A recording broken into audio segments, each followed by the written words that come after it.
प्यारे बच्चों, आज हम लोग इस सेशन में कक्षा 10 की गणित अध्याय 5 के बारे में अध्ययन करेंगे। इस सेशन में हम लोग समांतर श्रेणी के बारे में अध्ययन करने वाले हैं, जिसमें प्रश्नावली 5.3 से संबंधित समांतर श्रेणी के योग के बारे में समझेंगे। आज इसमें हम लोग सवाल नहीं करने वाले हैं। पहले हम समांतर श्रेणी का फार्मूला क्या होते हैं उसके बारे में हम लोगों ने पिछले सेशन में समझ चुके हैं। समांतर श्रेणी को कैसे लिखा जाता है इसके बारे में हम लोगों ने समझा। फिर इसके बाद उनके पद कैसे निकाले जाते हैं इसके बारे में हम लोगों ने समझा। आज के सेशन में हम लोग समांतर श्रेणी को कैसे जोड़ते हैं तथा उनका योग कैसे निकालते हैं इसके बारे में समझेंगे। तो इससे संबंधित आज हम लोग बेसिक जानकारी के बारे में समझेंगे। तो हम लोग चलते हैं। अब देखिए, यहाँ पर हमें समांतर श्रेणी के प्रथम n पदों का योग ज्ञात करने के लिए आता है। हम लोगों ने पिछले सेशन में जो पढ़ा था वहाँ पर हम लोगों ने पढ़ा था समांतर श्रेणी के n पद, प्रथम n पद कैसे निकाले जाते हैं, या हमें पदों की संख्या बतानी रहती थी, या हम प्रथम पद निकालते थे, या हम सारवंतन निकालते थे। लेकिन अब जो हमारी जो प्रश्नावली है 5.3 उसमें समांतर श्रेणी के प्रथम n पदों का योग ज्ञात करेंगे। अब देखिए, यहाँ पर जो दिया गया है, यहाँ पर हमें दिया गया है, इसमें समांतर श्रेणी के n पदों का योग है। n पदों का योग क्या होता है, तो देखिए इसमें दिया गया है n पदों का योग। देखिए यहाँ पर हम लोग एक कट करके लेकर आए जिससे आप लोगों को आसानी से हम समझा सकें। यहाँ लिखने में बहुत समय लगता है, इसलिए हमने इसको कट करके लाए हैं जिसमें हम आसानी से आपको समझा सकें। इसमें दिया गया, माना किसी समांतर श्रेणी का प्रथम पद क्या है, ए है। इसके बारे में आप लोग सब जानते हैं कि प्रथम पद ए होता है और सारवंतर क्या होता है, डी होता है, और n हमारा जो है वो पदों की संख्या होती है। यदि अगर हम क्या निकाल रहे हैं, पदों की संख्या निकाल रहे हैं, तो हम ये कह सकते हैं सम ऑफ अर्थमेटिक प्रोग्रेशन, जिसमें हम कह सकते हैं एस एन। हम लोग उसको कैसे डिनोट करते हैं, एस एन से प्रदर्शित करते हैं। एस एन बराबर क्या हो जाएगा, n/2। तो यहाँ पर एस एन बराबर क्या हो जाएगा, n/2। तो यहाँ लिखे दे रहे हैं, यहाँ पर लिखा गया है एस एन बराबर n/2, ब्रैकेट के अंदर क्या हो जाएगा 2a, ब्रैकेट के अंदर क्या हो जाएगा 2a plus n-1 into D. ये चीज़ हम लोगों को अब पढ़ना है कि एस एन बराबर क्या। वही चीज़ यहाँ पर दिया गया है कि इन पदों का जो योगफल होता है वो एस एन बराबर क्या होता है, n/2, ब्रैकेट के अंदर 2a plus n-1 into D. इससे सवाल कैसे बनेंगे उसको अभी हम समझेंगे। एक और फार्मूला होता है, क्या होता है, एस एन बराबर हम लिख सकते हैं n/2 a प्लस an। ये भी फार्मूला होता है, इसको भी आप लोग याद रखिए कि ये वाला फार्मूला क्या होता है, एस एन बराबर n/2 a प्लस n। ये कब यूज किया जाता है, जब हमें किसी का nवां पद दिया हो और हमें प्रथम पद दिया हो, तब हमें पदों का योग अगर पूछे समांतर श्रेणी का, तब हमने ये वाला फार्मूला लगाना है। और फिर हमें ये कह रहा है कि यदि अगर हम जो nवां पद है उसको हम किसके बराबर मान रखे थे पिछले सेशन में, an जो था वो किसके बराबर था, l के, अर्थात अंतिम पद के बराबर भी रखा जाता था। तो हम ये कह सकते हैं कि एस एन बराबर क्या होता है, n/2 ब्रैकेट के अंदर a प्लस l। ये हमारे 3 फार्मूले हैं जिनमें से किसी एक फार्मूले का प्रयोग करेंगे। अब देखिए क्वेश्चन कैसे बनते हैं। अब यहाँ पर क्वेश्चन अगर समझाएं तो यदि अगर हमें आता है क्वेश्चन कि अगर हमसे कहते हैं कि किसी श्रेणी में, जैसे श्रेणी हमें दे दी गई 2, 4, 6 डॉट डॉट करके हमें दे दिया गया, कितने पदों तक ज्ञात करना है, डॉट डॉट करके दे दिया गया। आगे हमें ये कह दें कि 20 पदों तक हमें पदों का योग ज्ञात करो। हमें ये ऐसे करके दिया गया, 2 से लेकर के कहाँ तक हमें दिया गया, 20 तक। अब हमें ये पता गया है कि हम सबसे पहले क्या निकालेंगे, ए कितना हमारे, ये वो ए निकालेंगे। तो ए बराबर हमें दिया गया है, कितना दिया गया है, 2 दिया गया है।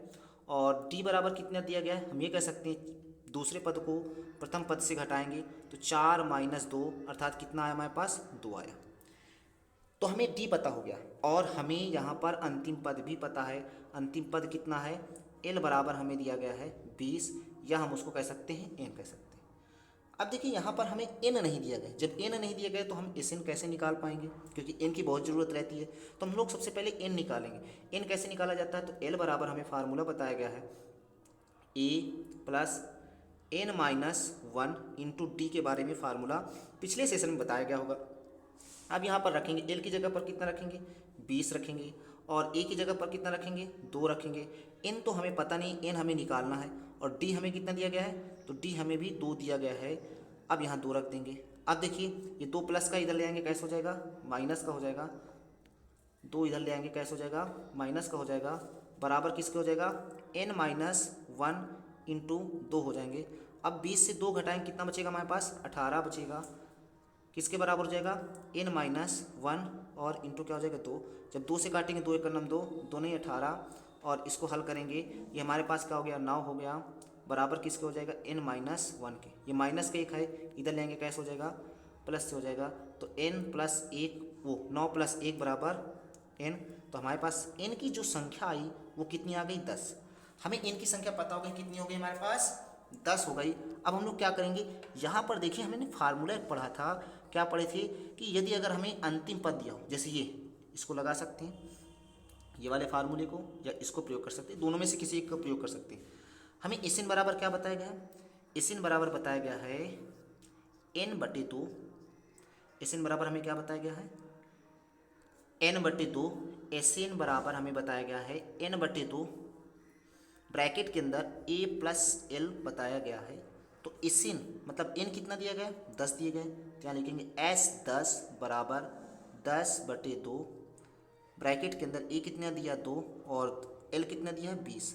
अब इसको हल कर लेंगे, कितना आ जाएगा, इसको जब हल करेंगे 2 से काटेंगे 2 1 2, 2 5 6 10, ये हमारे पास कितना हो गया 5, ब्रैकेट के अंदर क्या हो गया 20 में 2 जोड़ेंगे 22, और जब इसको आपस में गुणा कराएंगे तो हमारे पास कितना हो जाएगा 20, 22 पंचे कितना हो जाएगा 110।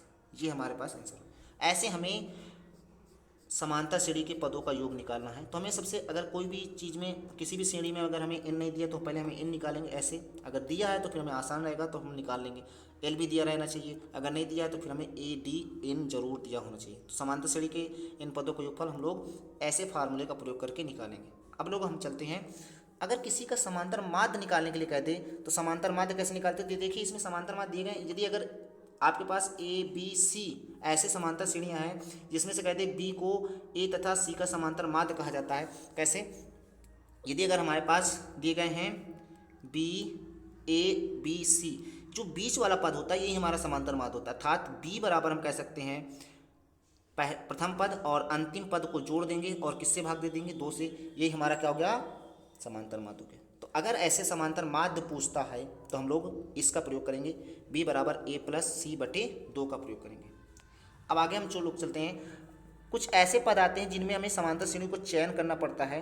कभी कभी ऐसे पद जिनको लिखना पड़ता है, कुछ ऐसे परिभाषित रहते हैं सवालों को, उनको हम प्रश्नावली में समझेंगे कैसे रहते हैं, लेकिन उनको हम देख लेते हैं। देखिए यहाँ पर दिया गया है कि इनको कैसे हम लोग लिखेंगे। तो यहाँ पर दिए गए हैं, यहाँ पर हमें ये पद दिए गए हैं कि यदि अगर हमें 3 पदों की अगर संख्या कितनी हो, 3 हो, तो उनमें हम लोग कैसे करेंगे। तो यदि अगर पदों की संख्या हमसे 3 कह दे तो उनको लिखेंगे कैसे समांतर श्रेणी में, तो हम लिखेंगे a - d, a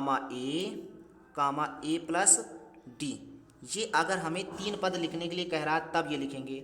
और अगर 4 पद कह दे तो a - 3d, a - d, a + d, a + 3d, ये होंगे। इसमें सारवंतर भी याद रखिए, सारवंतर अगर 3 पद के लिए कहेगा तो d रहेगा, अगर 4 पद के लिए कहेगा तो 2d रहेगा, अगर 5 पद के लिए कहेगा तो भी कितना रहेगा, d रहेगा। ये कभी कभी चयन करने के लिए आते हैं पद, तो इनको विशेषकर ध्यान दीजिए। तो हम लोगों को बस इतना ही इस सीज़न में देखना था, जिसमें समांतर श्रेणी के पदों का योग देखना था।